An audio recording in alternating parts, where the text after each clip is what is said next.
Digital క్లాసుల ద్వారా విద్యను అందించడమే ఫౌండేషన్ యొక్క లక్ష్యమని ప్రముఖ సినీ నటి మంచు లక్ష్మి అన్నారు. నారాయణపేట జిల్లా కొల్లంపల్లి ప్రభుత్వ ప్రాథమిక పాఠశాలలో teacher for chase Venu Rao foundation ఆధ్వర్యంలో ఏర్పాటు చేసిన డిజిటల్ క్లాస్ రూమ్ను స్థానిక ఎమ్మెల్యే చిట్టం పర్ణికతో కలిసి ప్రారంభించారు.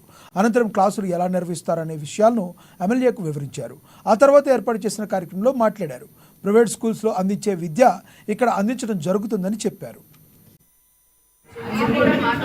ఇప్పుడే చెప్పాను లక్ష్మీ మంచి గారు అని పిలుస్తుంటే నాకు ఎందుకో దూరం అనిపిస్తుంది, అక్క అని పిలుస్తా అని చెప్పాను.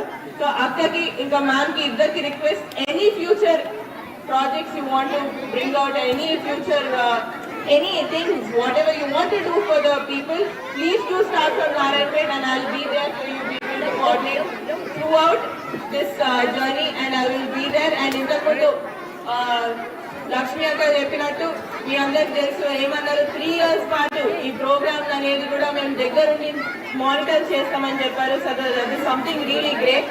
So we want somebody to monitor so that we'll also know what is exactly happening. School తీసుకెళ్ళింది గవర్నమెంట్ స్కూల్ కి. ఆవిడకి 5 మంది పిల్లలు. ఈ రోజు ఆ ఒక్క నాన్న ఆ ఊరి నుంచి బయటకు వచ్చి విద్యానికేతన్ అనే సంస్థలు పెట్టి 25% free education irrespective of their cost and creed అని 30 సంవత్సరాలుగా చేస్తున్నారంటే ఒక యాక్టర్ గా మామూలు విషయం కాదు. పిల్లలకి చదువు ఎంత ఇంపార్టెంట్ ఆయనకి తెలుసు కాబట్టి ఆయన తగినంత ఆయన సంపాదించిందంతా పిల్లలు ఎడ్యుకేషన్ లోనే పెట్టారు.